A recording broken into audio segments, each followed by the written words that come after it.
Hi, everyone. Good morning. Good morning. It is time. It is time for our Why Isn't My Digestion Working masterclass. I have been so looking forward to this talk because digestive health is such a passion of mine. I'll story in just a minute. But first, I want to make sure that everyone can see me okay and hear me okay. So if you are logging in to join, there we go. Now it looks like we're live. All right, so just in case that wasn't fully live quite yet, I welcome to our Why Isn't My Digestion Working Masterclass. And I am so excited. And before we jump into it, I want to make sure there's no technical difficulties. So, if anybody is here listening, can you please comment? Let me know that you can see me okay and hear me okay. As soon as I start hearing from people, I will start the topic. We'll jump into it.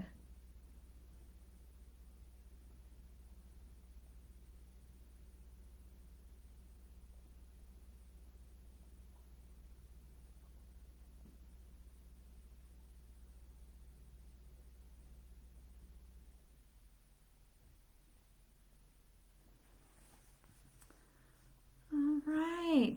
Yay! Hello, Rivka. Okay, great. Thanks so much, Rivka. I appreciate it. I've just gotten to where I have the worst luck with technology. And so before jumping into anything, I want to make sure that you guys can actually see me and hear me. So I appreciate that. Okay, so we have a very exciting talk today. And as I was starting to say, and again, I'm not sure if the Facebook Live had actually pulled up yet and gone public because it took a second to load, but we have 60 minutes set up today for a deep dive into why isn't my digestion working? And this is a topic that I'm extremely passionate about because digestive issues, specifically constipation, reflux, bloating, actually got me on this path and into the field of becoming an integrative nutritionist. So, my name is Kinsey Self. In just a second, I'll go through my formal introduction. But I want to put out there up front that I'm a very participatory speaker. I love connecting with my audience. So I would love for all of you, anybody listening, to please comment below. Let me know what brought you to this talk and where in the world you're watching this from, right? We have people from all over the world in this group. And we have clients in 4 different countries. That's one of the beauties of telehealth. So I would love to connect with each of you. So comment below. Let me know where you're watching from and what drew you to this talk. Kelly, hello. Thanks for joining. Yes, Lisa, thanks for joining. Yes, that's right. So I'm glad you guys brought that up. I am actually, you will not be able to see me in this talk today. It will just be the webinar. And the reason for that is, one, if you're in this group, you've seen me before. You know what I look like. But the second reason, and most important, is because I really want the focus to be on the content. And I want to make sure that you can see all of the text on the slides. I'm going to be showing you sample test results today too. So I really wanted to make sure that that is all accessible. So yes, I'm aware that you can't see me, but as long as you can see the slide, then we are good to go. Beautiful. So we've got Lisa in Austin, Laura in Manhattan, Manhattan, Kansas. Nice. Constant heartburn. Oh my gosh, we will talk about that. Laura, I had heartburn at one point. This was back in college, but I had reflux so badly that it actually started to form polyps on my larynx and I lost my voice. So I hear you. We will definitely talk about reflux. We've got Nancy from Ocean City. Beautiful. That's in Maryland. Joan from Akron, Ohio, wanting to learn about hiatal hernia. Yeah, good point, Joan. We'll talk about that when we talk about acid reflux and bloating. We've got Doug in Pittsburgh. Beautiful. And Kelly, I know that you're in California. All right, everyone. So let's get started. So, a little bit about myself so you know exactly who you're talking with today. As I said, my name is Kimsey Self. I am the owner and founder of Progressive Health and Wellness, which, as you'll see in just a minute, is a cutting edge virtual practice where we help find answers and solutions to chronic, nagging health issues. So, everything from digestive and mental health concerns to fibromyalgia, autoimmunity, and everything in between. We are based in Denver, Colorado, but we have a fully virtual practice with clients across the country. And like I said, we're in 4 different countries right now. We're in the United States, Canada, Ireland, and the United Kingdom. So you can essentially be almost anywhere and still have access to our services. In addition, we have a team consisting of myself. We have another nutritionist on staff, as well as a hypnotherapist and mindset coach, because we're really passionate about working with the whole person, not just their symptoms and conditions, and really combining that mind, body, spirit approach. I have a master's degree in natural medicine, certified in holistic nutrition, and also have completed advanced trainings and certifications in functional lab testing.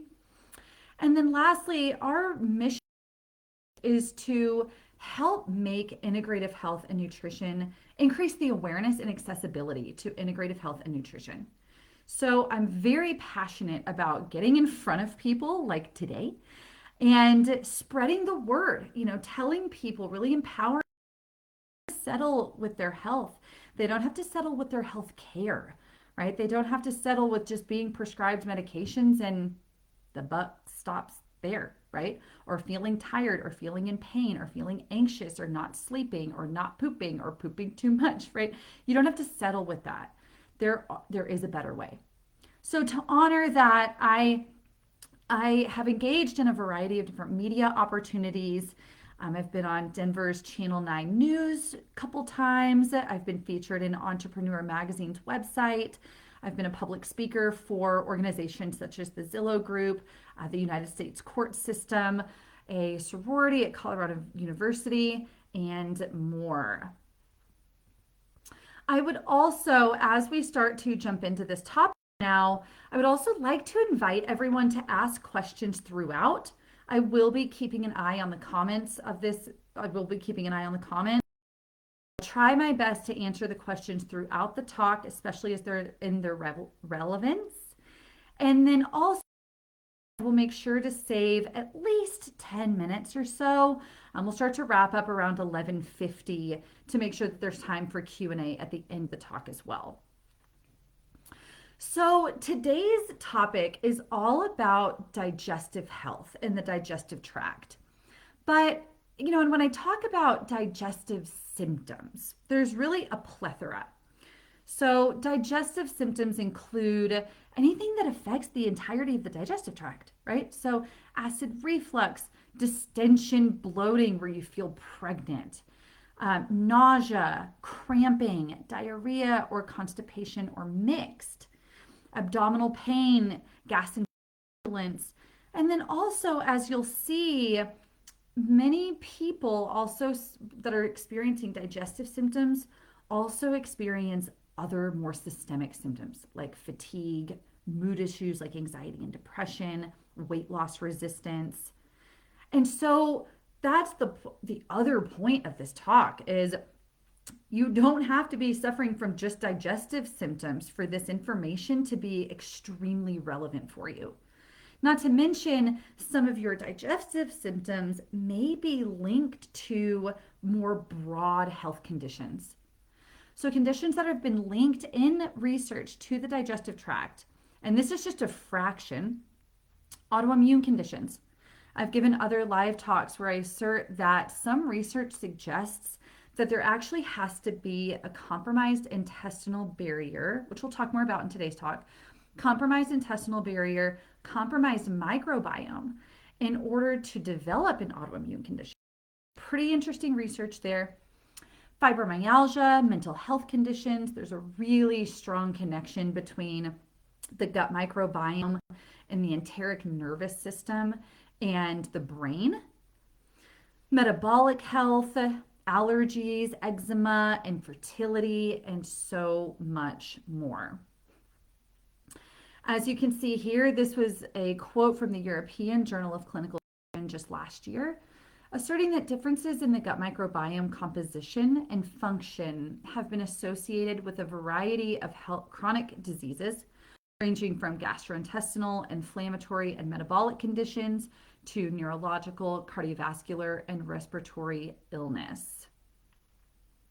Check the comments here real quick, just make sure I'm all covered. Awesome. Diana, welcome from Michigan. We'll definitely talk about reflux. Sheila, welcome from California. All right. So today I'm going to focus on the 3 most common culprits to digestion I see in our practice. These include maldigestion, specifically talking about low stomach acid, low hydrochloric acid, poor pancreatic enzyme output or exocrine function, and gallbladder issues. That could be cholestasis, so gallbladder stagnation, or hyperkinetic, or perhaps, well, I should say hyperkinetic is where the gallbladder excessively, or perhaps there's people listening that have had their gallbladder removed, right? And so that can create bile leakage. So we'll talk about some of that as well. We'll talk about food sensitivities, and we'll also talk about gut dysbiosis, which is the term that's used to describe imbalances in the gut microbiome, as well as a condition known as small intestinal bacterial overgrowth, or SIBO. As the research says here, Journal of Gastroenterology and Hepatology in 2006, this is really important because IBS, irritable bowel syndrome, one of the most common types of digestive conditions, is it's diagnosed by symptoms alone. So it's diagnosed according to the Rome 4 criteria. That's the latest Rome version that we're working off of right now. And a lot of people are told that even by gastroenterologists, that their IBS cannot be cured. I cannot count the number of clients that I've had express that they've seen a gastroenterologist, never asked about diet, given a prescription like Linzess, for example, and we're told that there's nothing that can be done. And so I'm sharing this quote to say that is completely false. There's a lot of different contributions to IBS. So food is definitely one of it. Here, mechanisms such as disordered motility, which can happen with chronic stress, hypothyroidism, type 2 diabetes, vagal nerve issues, visceral hypersensitivity, abnormal central processing, all of that's pointing back to the nervous system, psychological factors, genetic factors, gut inflammation, and then, of course, we get to dietary. But the point of this quote is to highlight the multifactorial approach that's necessary with not only irritable bowel syndrome, but digestive issues as a whole. Okay, so to start, I firmly believe that education is power, and that by understanding normal, it helps you understand dysfunction much easier. So I'm going to take us on a trip down the digestive tract.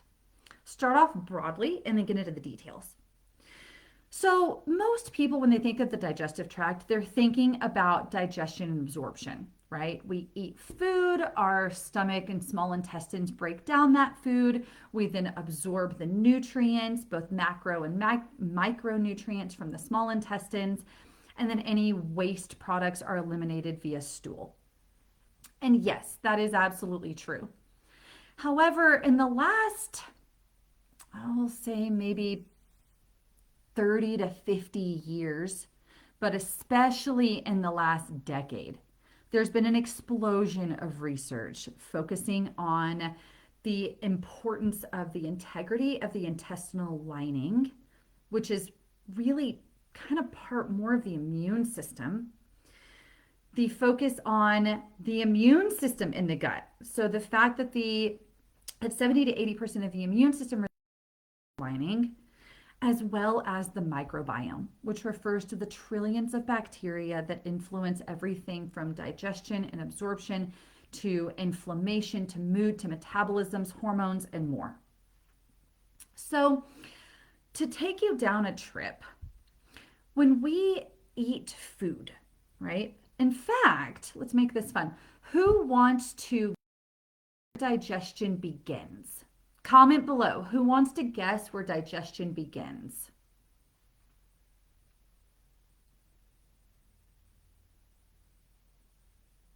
Some people are inclined to say the mouth. Some people are inclined to say the stomach. It might surprise you to learn that digestion actually begins in the brain. And it's called the cephalic phase of digestion. So simply anticipating eating, being hungry, being in a calm, relaxed state of mind, smelling the food, seeing the food being prepared, all of that, we begin releasing saliva, hydrochloric acid, and pancreatic and gallbladder juices to prime the digestive tract for bringing in food. Now, ideally, we then eat that food. Again, I cannot emphasize enough that we need to be in a calm, relaxed state of mind and be present with the meal. And I should say, too, that the cephalic phase of digestion actually accounts for 20% of digestion. So it's a pretty...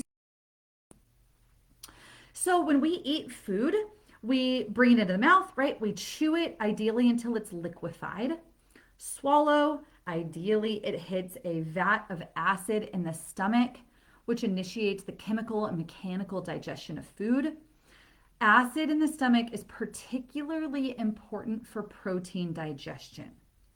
So if anybody's listening and thinking, I always, steak makes me feel really heavy and bloated, or I went vegan and my digestive issues subsided, it's not necessarily pointing to meat being a problem. It's more that there may be low hydrochloric acid and inadequate protein digestion. So again, going back to normal, chemical mechanical digestion begins in the stomach. We then pass that, what is now called chyme, which is this acid food mixture. We pass that onto the duodenum, which is the first part of the small intestines. That acidity triggers the release of pancreatic enzymes, bicarbonate, as well as bile from the gallbladder to begin further digesting that food, breaking that food into smaller and smaller subparticles, now in the small intestines. And then that food continues to travel down the small intestines. The microvilli, these tiny finger-like projections in the small intestines that increases the absorptive capacity, further releases what are called brush border enzymes so that we break down that food into tiny, tiny subparticles, and then we absorb it through the 20 some odd feet of small intestines. And the remainder passes on to the colon. The colon absorbs water, a few certain nutrients like vitamin K, certain types of B vitamins, as well as short chain fatty acids produced by the gut microbiome. And the remainder, what is now called fecal matter, is eliminated via bowel movements, right?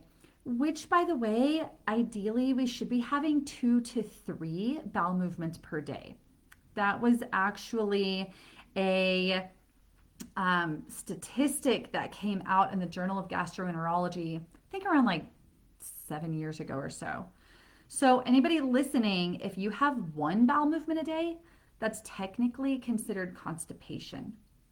And the reason being is because whenever we eat, it triggers what's called peristalsis, the wave-like motion that propels one food from one end down to the other. So if we eat, we should essentially have a bowel movement. Now, that's normal digestion and absorption. I also want to point to the fact that we have between 2 to 5 pounds of bacteria that live in the stomach. I'm sorry, that live in the colon. 2 to 5 pounds of bacteria that live in the large intestine. Not only bacteria, though. We have viruses, protozoa, fungi. We have a whole world of microorganisms that live in the colon. And These microbes are extremely important. They train our immune system, telling it what to tolerate and what not. They help maintain balances within the gut ecosystem. They produce nutrients for us like B12 and vitamin K. They actually they provide substrates or building materials for hormone production. They metabolize amino acids like tryptophan, which then influences our mood and serotonin levels. I mean, the list goes on and on about what these microbes do, to the point that researchers are referring to the gut microbiome as another organ system now. The last thing that I want to mention that really highlights the importance of the digestive tract is the intestinal lining, the intestinal barrier. So, physiologically, we have a couple different barrier systems. And you can think of barriers as protective physical barriers to protect our internal organs from the external world. So we have the blood-brain barrier, encapsulates the skull to keep the brain safe. We have the lung barrier, and we also have the gut barrier, the intestinal barrier. And the intestinal lining or intestinal barrier is like a fortress. So it keeps everything in the lumen of the intestines unless it is otherwise absorbed. Now, through a variety of factors like diet and stress and certain medications like antacids or antibiotics, variety of factors time lead to a degradation of the intestinal lining. And when that happens, and you can see here in the image on the right, when that happens, now large undigested food proteins and bacterial endotoxins, pathogens, toxins in our food inappropriately leak through into the rest of the blood, into the rest of the body, which triggers the immune system, heightens the immune response, heightens inflammation, and keeps inflammation at a dull roar systemically. So that process is why it's estimated about 80% of disease, of chronic disease, arises in the digestive tract. Now, this is commonly referred to as leaky gut. That's a slang term. If you want to find more quality research on this, search the term intestinal hyperpermeability, and you'll find a lot more quality information. All right. So, first of all, I do want to say great job at guessing where digestion begins. We've got a lot of great answers here. Some people guessed the mouth. Some people said when you see the food, smell it, brain. So nicely done, guys. I'm not working with newbies here. Okay, so let's talk about maldigestion, category number one that can lead to digestive issues. So maldigestion and absorption refers to the inadequate breakdown of either protein, carbohydrate, or fat in either the stomach or the small intestines. Hypochlorhydria is a major driver of this. So hypochlorhydria is a condition characterized by low stomach acid. I saw a couple of people comment about that they wanted to make sure I talk about acid reflux. So stomach acid is normally released in anticipation of eating, number one. And then also once food hits the stomach and the stomach expands, then that will also trigger a reflex to release more hydrochloric acid. In addition, and this is really important to note because I'm going to describe how most cases of acid reflux are related to too little acid, not too much. But I'm going to talk about both because it is possible for both. So when the pH of the stomach begins to drop as a result of more acid, because stomach acid has a pH of 1, it's one of the most acidic substances on the planet. So when the pH in the stomach begins to drop, that triggers the lower esophageal sphincter, LES, what divides the esophagus from the stomach. It triggers it to close. So that way, when the stomach begins the mechanical and chemical digestion of food, the acid doesn't splash back up. But if we don't have sufficient acid levels, then that reflex never happens. The lower esophageal sphincter never closes. And so when the digestive process begins, the acid splashes back up. Now, we also have to ask the question, why would there be too little acid? Some of the more common reasons I see are Helicobacter pylori, which we'll talk about in just a second, and overgrowth of a bacteria in the stomach that interferes with acid production. Stress is huge. This is part of the reason why I said that I emphasize that eating a meal in a calm, relaxed state is really important. Because if you're eating while driving, eating while working, eating while running, eating while watching the kids, right off the bat, you're already operating at only 80% capacity. So stress is really big. Thyroid function. We need thyroid hormone to produce hydrochloric acid. Nutrient density. We need nutrients like zinc and protein to produce hydrochloric acid. And then also other forms of dysbiosis. So SIBO, not only is SIBO associated with low hydrochloric acid, but it can also create a vicious cycle because SIBO can interfere with acid production. So, in addition, it is possible to have acid reflux as a result of too much acid, when there's an overproduction of acid in the stomach. And in that case, one of the first things that I think about is allergies, because histamine is used to produce hydrochloric acid as well. The last thing I want to mention with maldigestion, absorption, and reflux is the hiatal hernia. So somebody brought up a hiatal hernia. And a hiatal hernia occurs when the diaphragm, which sits right below the stomach, actually protrudes into the stomach, outpouches into the stomach, thereby obviously displacing the volume. So a hiatal hernia leads to not only almost a constant feeling of pressure in the solar plexus area and sometimes pain, but also reflux. Now, when working with clients with a hiatal hernia, chiropractors and physical therapists can physically manipulate and push back down the diaphragm. There's also YouTube videos that will teach you how to do this yourself. So I always encourage clients seeing one of those two practitioners and then either having them teach you how the self-adjustment or at least watching a YouTube video. Okay, continuing on, cholecystitis is reduced or blocked bile flow. This will hinder, as well as cholecystectomy, in which the gallbladder has been removed. This will hinder not only the proper release of bile, but also, therefore, will impact fat digestion as well as absorption of fat-soluble nutrients. So, gallbladder issues, the gallbladder is just a holding tank for bile. Bile is produced in the liver, gallbladder holds it. So that way, whenever we eat fat, the gallbladder contracts, spits out bile, and we can effectively emulsify our fat. If we've had the gallbladder removed, then we don't have that ability.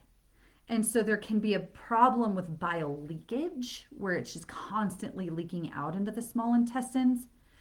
Not only does that disrupt the gut microbiome and contribute to GI inflammation, but it can also lead to symptoms, right? Notably bloating, diarrhea, nausea.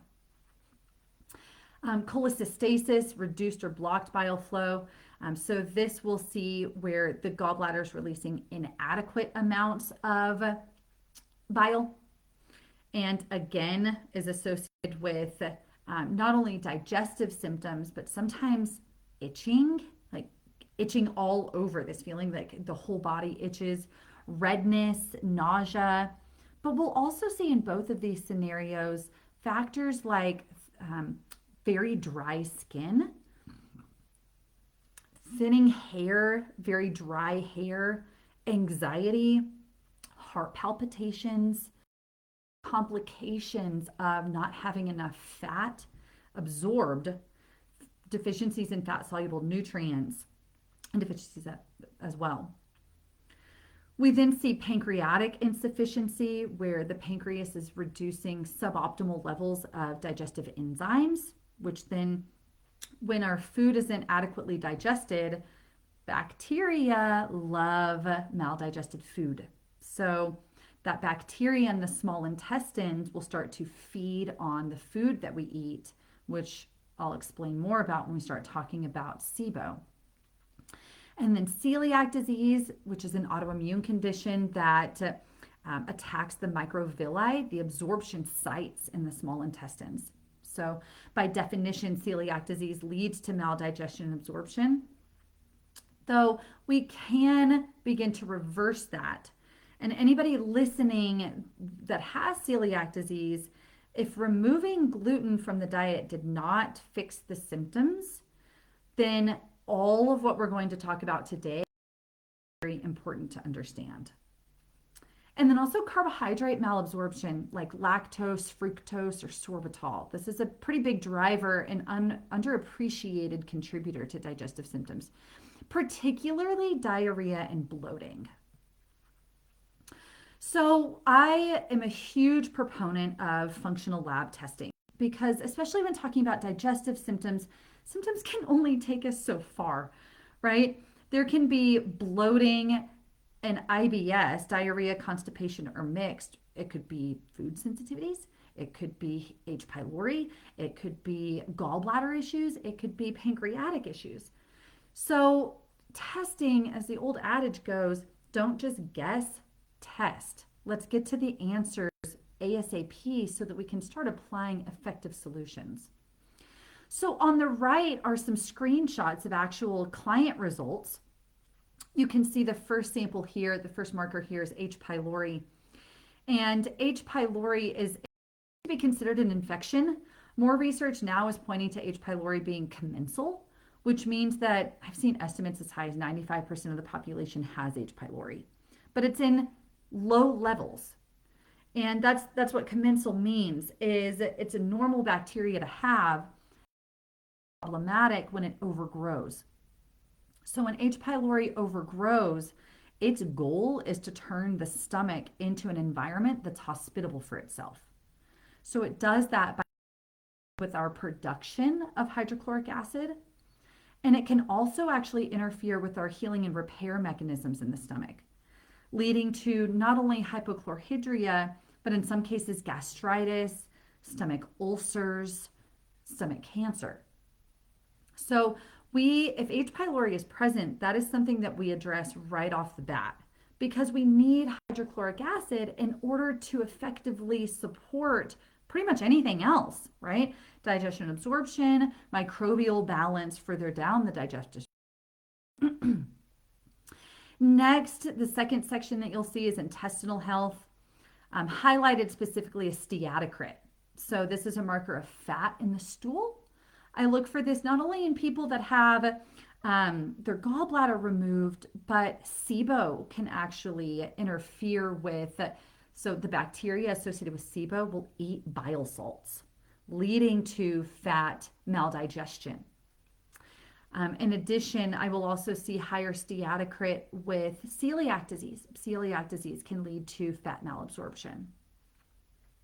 And then you can see in the last screenshot here, elastase, which is a marker of pancreatic enzyme output.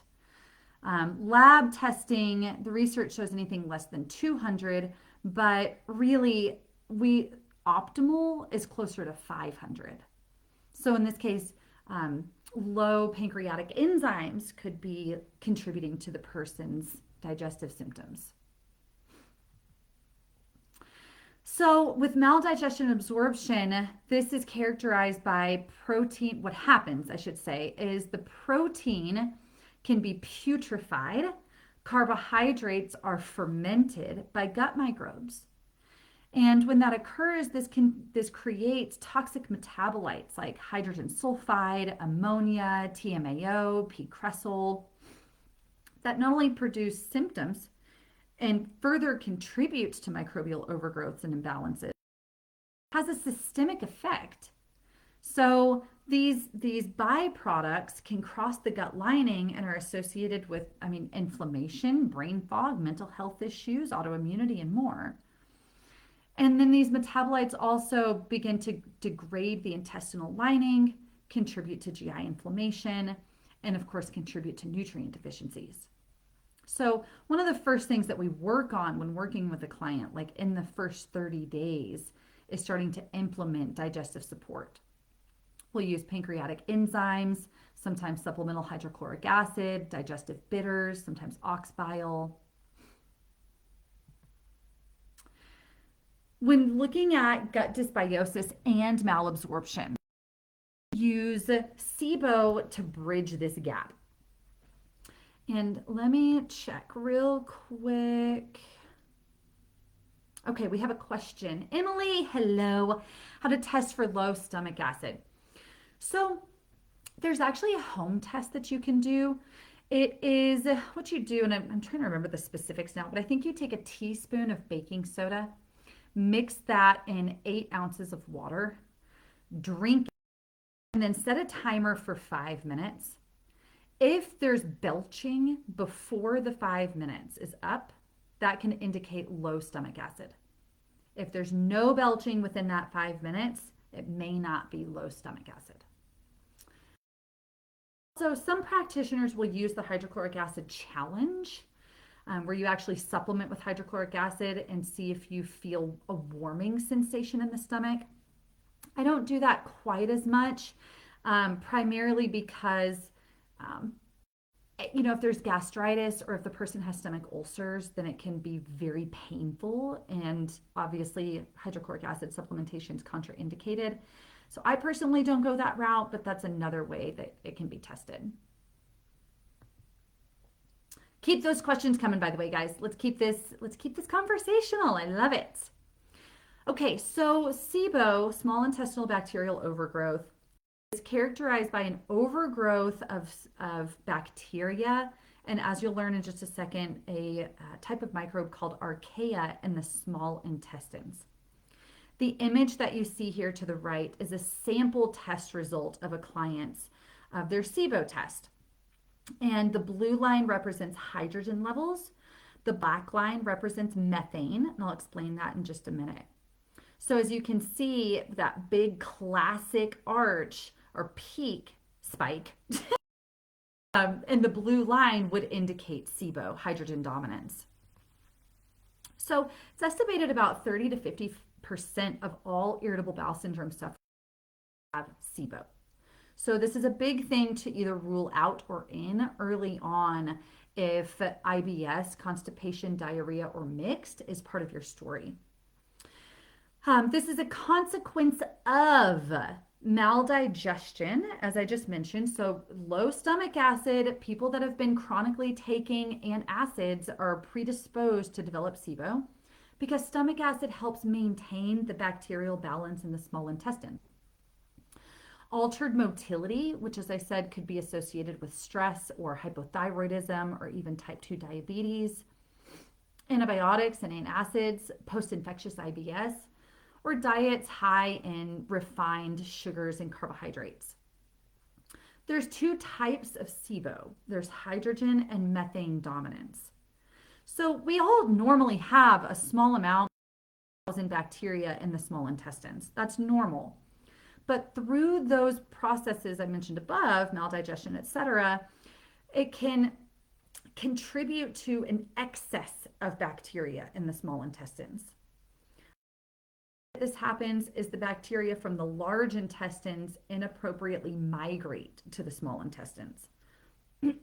Once there, bacteria will ferment certain types of fermentable starches, and that's what is found, or really the goal is to remove in the FODMAP or specific carbohydrate diets, because when the bacteria will eat those, so they ferment it, and when that happens, they produce the gas hydrogen. Now, if there's hydrogen dominant SIBO, that's associated with diarrhea presentation. So bloating for sure, like distension, pregnant feeling, but more so diarrhea. Now, here's where things get interesting. There's a type of microbe called archaea. It's not bacteria, all over the planet, some of the most difficult environments. But archaea eat hydrogen and produce methane. And that is where the methane dominant SIBO comes from. Now, it's possible to have both, but I want to say right now, if you've worked with your gastroenterologist, you had a hydrogen breath test run, but it didn't test methane. If it was negative, if hydrogen was low, but you still have the symptoms, particularly if you have constipation or mixed IBS, I would definitely encourage running a test that tests not only hydrogen, but also methane and hydrogen sulfide. Because what can happen is the archaea are actually eating the hydrogen. So there might be high levels, but the archaea are eating it and producing methane, and that can contribute to either constipation dominance or mixed. With SIBO, removing those fermentable starches is an important component, typically for anywhere from 4 to 8 weeks at a minimum. This is done by either the low FODMAP diet or specific carbohydrate diet. And that removes the food source so the bacteria can't continue to grow. But I cannot emphasize enough 2 things. One, SIBO cannot be reversed through diet alone. The solution is not to follow low FODMAP or specific carbohydrates for life, because basically anytime you eat those foods again, the bacteria will come back. You might feel better on it, but they're not gone. So antimicrobial therapy is necessary, either the prescription antibiotic rifaximin, sometimes combined with neomycin for constipation, or we use antimicrobial herbs that have been researched to be effective against SIBO. The second thing is the underlying mechanisms that allowed the SIBO to manifest in the first place must be addressed. Otherwise, the environment will stay the same. And that's why SIBO has such a high recurrence rate. I think like 50 to 80% of people that take the antibiotic rifaximin have a relapse. So we combine the low FODMAP or specific carbohydrate diet, and then also support hydrochloric acid levels in the stomach, pancreatic enzyme output, bile output, motility, thyroid function, right? Really important to combine all of those efforts with the antimicrobial therapy. So next, any questions so far? Here we go. We have another question. Sean is asking, is apple cider vinegar good to take? That's one of my favorite kind of initial lines of defense is I'll have my clients swig apple cider vinegar. You can put like a teaspoon either straight or in like an ounce for a meal. Yeah, and that'll support hydrochloric acid production. If you suspect an ulcer, do not take apple cider vinegar. It will be very unpleasant. Okay, I'm going to keep cruising for time's sake. So next, we talked about SIBO in the small intestines, which is a form of gut dysbiosis in the small intestines. Now we're in the large intestines. And in the large intestines is where the vast majority of our bacteria live.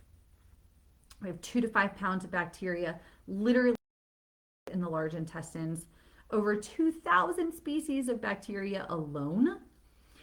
The imbalances because I talked about all of the ways that the gut microbes help us in this highly symbiotic relationship, but imbalances in the gut microbiome lead to immune hyperactivation, intestinal hyperpermeability, nutrient deficiency, changes in motility, and more. There's 3 main kind of broad patterns of dysbiosis: insufficiency, overgrowth, and inflammatory. So insufficiency is characterized by, and all of these I'll say, we can identify these patterns based on looking at a stool test, like some of the screenshot samples off to the right. It's nearly impossible to identify the pattern of a stool test. So that points again to the value of lab testing. Insufficiency is characterized by low beneficial bacteria. So we'd see low normal flora, Candida, these opportunistic overgrowths like Candida, Blastocystis hominis, or Dientamoeba, which are parasites, low secretory IgA, which is the most abundant type of immune cell in the gut, and sometimes pancreatic insufficiency. There's an overgrowth pattern, which is associated with significant levels, higher levels of opportunistic bacteria, as you see in the sample to the right. And opportunistic bacteria they're all normal inhabitants of the GI tract, but they again become problematic when they overgrow. So you can think of the gut microbiome, in this case, like a city. In a healthy, thriving city, you want just the right amount of people, because that ensures that, all of the roles needed to maintain the environment go met. You don't want too many because you get traffic and congestion, and you don't want too little because then some of those roles may not be met. In addition, you want a lot of different types of people, a high diversity in a city. You want different cultures, you want different professions like doctors, lawyers, janitors, mechanics, teachers, right? Because then we've got a fully symbiotic environment. But we can also appreciate that criminals are an inherent part of a city. We will never be able to get rid of the criminals completely. So rather, we rely on the police force and good citizens to keep those criminals in check. So in this analogy, the opportunistic bacteria represent the criminals. Again, they're normal, but they do become problematic if they begin to reach high levels. And in that case, toxins, they eat our nutrients and produce waste products. They stimulate the immune system. Problems. The next pattern of dysbiosis is inflammatory. So here, this is characterized by an infection, which represents the presence is never supposed to be there, like a parasite or a type of bacteria like C. diff. High opportunistic population again, high secretory IgA or calprotectin, which are indications of immune hyperactivation, and high zonulin, which indicates intestinal permeability.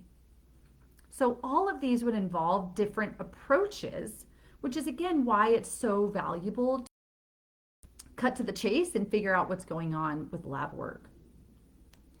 So there's a growing body of evidence to support the hypothesis that imbalances in microbial communities, referred to as dysbiosis, play a role in the pathophysiology of a subgroup of IBS sufferers. So we know the microbiome contributes to IBS, in other words. Now, getting into food sensitivities. So food sensitivities are different from an allergy. It's mediated by a different type of immune cell. And it's important, also, food sensitivities do not involve histamine. So it's important to know that the reaction to a food sensitivity can take up to 2 days to show up, which means that if you're sensitive to almonds, for example, and eat almonds on Monday, it trigger a headache or reaction on Wednesday. So the reason for this has to do with the immune response that's involved in mediating the sensitivities. Now, a reaction to a sensitivity can be vast. It could be digestive, it could be like acid reflux or bloating, IBS, constipation, diarrhea, cramping. It could be skin like eczema. It could be anxiety, depression, fatigue, brain fog, weight gain, insomnia. But it's important to remember that food sensitivities are a result of, very similar to SIBO, it's a result of a compromised gut microbiome, gut immune system, and intestinal lining. Because going back to intestinal hyperpermeability, it occurs when these proteins, these food proteins, leak through into the blood. And that's what stimulates the immune response to the food. In addition, gut microbes are the beneficial flora actually help train our immune system to tolerate food. So if there's an abundance of opportunistic microbes, or if there's GI inflammation or a lack of beneficial microbes, then our immune system will become hyperactive and start attacking food that it wouldn't normally have a problem with. So it's important to not only, I'll show you a sample test of food sensitivities here. Once these are identified, the immune memory is formed. So these do need to be removed in order for healing to occur and calm down the subsequent inflammation. But just like SIBO, you want to address the underlying factors. Same with food sensitivities. You want to not only remove the food, but then go through a gut restoration process where you're optimizing the gut microbiome and the gut immune system and intestinal lining before introducing the foods back in. Because you'll have much more success, not only in optimizing your health as a whole, but much more success at being able to introduce foods back in. Now, not all food sensitivity tests are created equal. The most common type of food sensitivity test is the IgG test, which is an antibody test. And unfortunately, it's just not very sensitive or reliable. So we use what's called the Mediator response test, MRT here. And the MRT test is actually measuring the chemicals called cytokines that the white blood cells release in response to a food antigen. And it's those chemicals that cause our symptoms. So as you can see here, we've been using this test for over 10 years. I used it in both doctors' offices I worked for. We get very reliable results. I've run it on myself. And as you can see here, a 2004 study presented at the American College of Gastroenterology showed that this test was able to predict a diet that markedly decreased both symptoms and, important, circulating levels of 14 different cytokines in IBS. And the cytokines are the immune chemicals, the inflammatory immune chemicals that cause our symptoms. So on the right, you can see the efficacy with overall symptom reduction. And I can say with confidence, I see this in our practice all the time.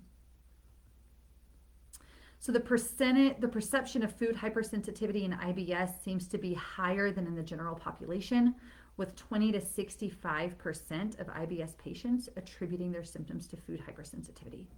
So food is a foundational pillar, and an diet is a foundational pillar to combating digestive issues. And we were talking about acid reflux, and reflux can be a symptom of a food sensitivity. Because again, if you think of of acid as not only important in digestion, it's also an important protection.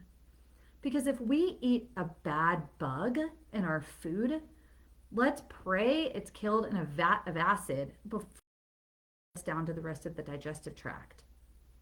So similarly, if we eat a food that the immune system is launching an attack against, there will be an upregulation of acid as a protective mechanism against that food. So food sensitivities, I often see reflux go away with testing for food sensitivities.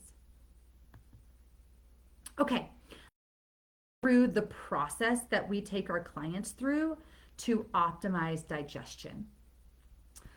Our process is we'll see changes within, I expect to see changes within the first 30 days.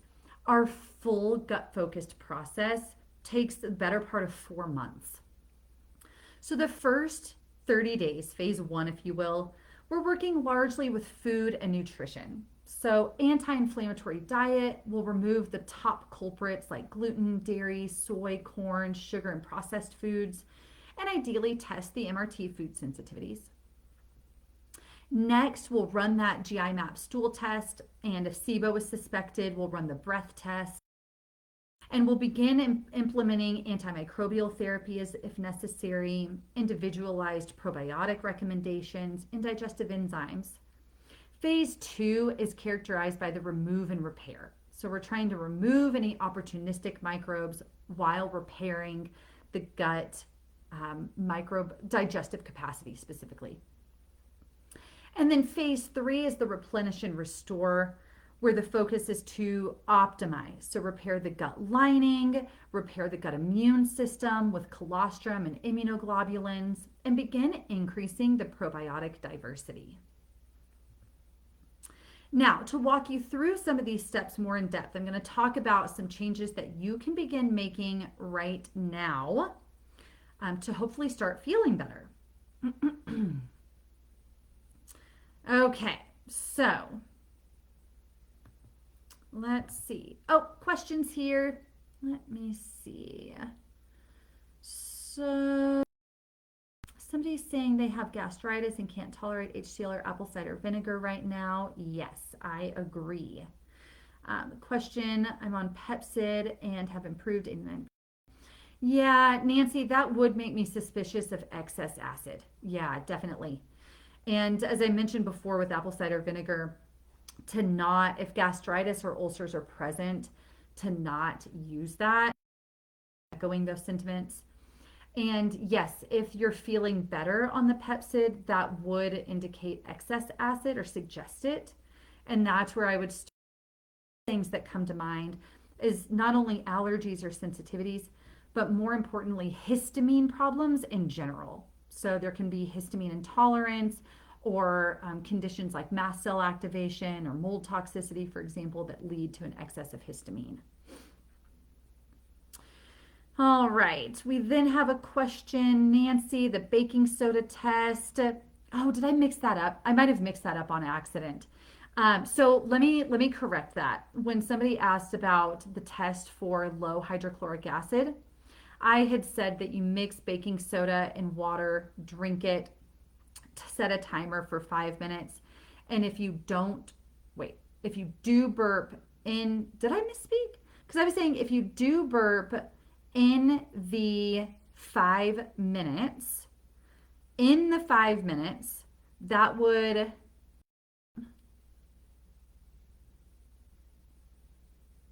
oh, I did. Okay, sorry. Yeah, I did say it. I mixed it up. So if you don't burp within the 5 minutes, that would indicate low acid. If you do burp within the 5 minutes, that would indicate normal acid. Okay, so sorry, I mixed that up. Thank you for clarifying. And let's see. All right, guys, so I'm going to keep going for right now for time's sake. Okay, nutrition and lifestyle modification. So we always start with nutrition as well as working with body connection. So we start with an elimination diet and stress management, parasympathetic nervous system activation. So an elimination diet is characterized by, it's a therapeutic strategy, characterized by removing the known most common inflammatory foods for at least 3 weeks while monitoring your response before reintroducing. So we have our clients avoid all grains, oftentimes all grains, particularly gluten-containing grains. So wheat, barley, rye, quinoa, rice, oats, buckwheat. All dairy from all types of animal, cow, goat, milk, cheese, butter, yogurt, etc. Corn and soy, really important to read labels as these are in everything. Sugar and alcohol, processed and as much non-organic food as possible. I will say too, with some people, it would be beneficial, and especially if reflux is part of the problem or gastritis, to also avoid nightshade vegetables. Tomatoes, eggplant, paprika, white potatoes, and all peppers. And then in some cases too, if autoimmunity is present, we will also follow more of the autoimmune paleo diet, where we remove all nuts and seeds, chocolate, eggs. So sometimes that's necessary as well. If autoimmunity is not present, then this base elimination diet would be helpful. Oh, legumes, that's the one I was missing. Legumes are also eliminated. After 3 weeks, you begin introducing one new food at a time every 3 days. And the reason for that goes back to how it can take up to 2 days for a symptom to show up. So let's say after 3 weeks, it's Monday, you introduce, let's say, rice, right? Then you would want to give it 2 days. So through Wednesday, screening. So all day Monday, all day Tuesday, all day Wednesday, screening for a reaction, which as you can see here can be vast. To notice anything, you can bring that food back in. If you do, cut that food back out for ideally 3 months. Wait till those symptoms subside before reintroducing the next food. Next, and by the way, guys, I know we're at noon right now. If it's okay, I'm going to take a few more minutes, maybe 5-10 more minutes or so, and then we'll start to wrap up. Keep those questions coming though, and I will still have time at the end. Okay, nutraceuticals that can be helpful. Please keep in mind these are generalized. I am not going to recommend dosages or brands, and it's best to consult with your own doctor or practitioner before starting anything. This does not replace any medical advice. Digestion support can include broad spectrum digestive enzyme or pancreatic enzyme with meals taken at the start of the meal. Digestive bitters, which include bitter herbs that stimulate the release of hydrochloric acid. Again, be cautious if you have an ulcer or gastritis. Possibly supplemental hydrochloric acid. Again, be cautious, gastritis or ulcer. Possibly ox bile, especially if the gallbladder has been removed. I almost always have my clients supplement with ox bile with meals. If constipation is more of the concern, magnesium glycinate and vitamin C before bed can be really helpful. And we actually dose these based on bowel tolerance. So I would start with 100 milligrams of magnesium glycinate, about 1,000 milligrams of vitamin C before bed. If that produces a full sufficient bowel movement the next day, then stick with that dose. And if it doesn't, then you can increase both by 100 milligrams each night until that's achieved. And if diarrhea occurs, reduce by 1 each night until it goes away. And then with probiotics, the bifidobacteria species is particularly helpful with constipation. If diarrhea is more of the concern, I love starting off with activated charcoal, as well as the probiotic Saccharomyces boulardii, which is actually a very friendly yeast. It's a yeast-eating yeast also. So if candida or mold is present, Saccharomyces boulardii is even more helpful. But Sac boulardii is included oftentimes in traveler's diarrhea formulations as well. So it's really great for diarrhea. Okay, mind-body work. So with digestive issues, the gut-brain connection and the integrity of the enteric nervous system, the brain in the digestive tract, is a critical component to optimization. So diaphragmatic breathing, heart rate variability biofeedback training can be really helpful. Something that would be easy for everyone to try at home is a gut-focused hypnotherapy application. So the research around gut-focused hypnotherapy is really impressive. It's actually been shown to be as effective as the low FODMAP diet in some studies. An over-the-counter app that you can check out. There's a free 7-day trial. I don't have any affiliation with this company, but I've tried it myself because I like to experiment everything I recommend for clients, is Nerva. And Nerva is a gut-focused hypnotherapy subscription model that you can download on your phone, and you listen to these narratives. It's really focused, though, on restoring gut-brain communication. So combining this with an anti-inflammatory diet is a great starting point. And Lisa, I'm glad that the magnesium helped the constipation. That's awesome. I know it's one of my first go-tos with clients. And of course, hydration is huge too. Okay, now if you're listening to this, because, let's be real, I can tell from the comments and the questions that you guys are asking, many of you listening have probably been down this road. You've probably already tried an elimination diet. You've probably already tried some of these supplements.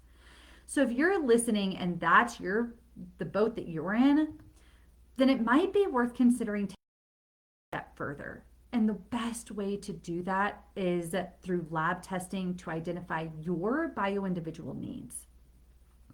So again, this is a screenshot of the food sensitivity test, that Mediator response test that we run. Really want to highlight some of the foods like ginger that was off the charts in this person's test, or oats, or rice, or lamb, right? This person has an autoimmune condition and had been following the autoimmune paleo diet for a period of time, noticed improvements, but knew still reacting randomly to foods like ginger, which she was drinking in tea often. So this is really invaluable at one identifying one man's food being another man's poison and helping us create a truly personalized therapeutic diet. I've talked about the value of testing a running a comprehensive stool test. And because of the impact the gut microbiome has on our overall health, I can't emphasize enough the value. We run this test on all of our clients at this point. So with this test, it looks at the 4 pillars of intestinal health. We use the GI MAP stool test by Diagnostic Solutions. It looks at digestion absorption capacity, microbiome balance, infection, including bacterial, fungal, parasitic, and viral, and GI inflammation. And I've shown you many screenshots of this test throughout the presentation today. So again, this helps us refine our approach. Are we dealing with insufficiency or overgrowth or inflammatory patterns that are leading to not only your digestive symptoms, but the, possibly systemic symptoms as well? Okay, so now here's where we get into how can you actually do something about it. So for everyone listening, all of you have given me your time, and I am extremely grateful. So in return, I would like to gift you my time, as well as a free comprehensive IBS guide with over 30 different recipes. We have a full menu plan shopping list included in this guide. Some of you might already have this guide. If you don't, comment below on this post. If you want access to the free guide, we'll make sure to send it to you. Next, I'm also offering a complimentary 30-minute discovery call. Normally, we only do 15 minutes. So for attendees watching today, we are offering a 30-minute discovery call with either myself or our nutritionist, Marna, who's also an expert in gut health. We will drop that link in the comments in just a second here so that you can schedule your own. But this discovery call, health is such a personal topic. And this call gives us a chance to get to know each other better on a more personal level, talk more about any health concerns you're experiencing and what you're looking for, and make sure it feels like a good fit for you so that we can talk more about how we can help and what next steps look like. And not only a good fit for you, but oftentimes we'll talk to people in the discovery call, and if it seems like a doctor may be a better fit, we've got tons of referrals within our network. And so we'll be the first to tell you, hey, I really think that you would find better success with this person, and we'll refer out if necessary. So this allows us to help you, and for us to both make sure that it's a good fit and working together. And I mentioned that we're dropping some exciting news and an opportunity today for all listeners. So we have very limited availability for this. So it's on a first come, first serve basis. But we're offering $100 off of our new client wellness assessment. So this is a 90-minute deep dive initial consultation. This is for new clients only. And an extensive wellness blood panel where we look at liver function, gallbladders, we can induce hydrochloric acid levels or deduce hydrochloric acid levels, pancreatic function. We look at thyroid function, iron levels, nutrients, inflammatory markers, whole 9 yards. and we'll review those and generate an action plan all in that first appointment. We'll talk about lab testing recommendations, nutrition, supplements, and next steps for getting started. Not to mention, we are also, so stay tuned for these details launching next week, because we've also created, we're in the process of finalizing our accelerator wellness plan. So it'll be a 6-month wellness plan, our accelerator plan, designed to get results in the shortest amount of time. Labs, visits with our whole team are included. Stay tuned for that. I'm not going to go into the details yet. But again, this new client wellness assessment would be the first step in getting started. We have limited availability, where our practice is near capacity at this point. So we can only accept a few people into this. So again, we'll drop the link to this. You can schedule directly on our calendar, or just simply drop a comment here or message yourself or one of our team members if you want to take us up on this offer. All right, everyone, that concludes our talk today. Looks like we've got several people that want the guide, so I will make sure to get that over to you. And again, I hope this information is valuable and really got the wheels churning for what could be contributing to not only your digestive symptoms, but also your health conditions that you might be suffering from. This talk will be archived for the next week in this group, and then it will be down, because again, this promo offer only goes through Sunday. Okay, only through Sunday, so it'll be taken down shortly after that. All right, everyone, great talking with you today. Keep those questions coming. I'll be sure to check back on the comments, and we'll be happy to continue answering and supporting everyone. Okay, keep up the great work. Talk to you soon. Bye.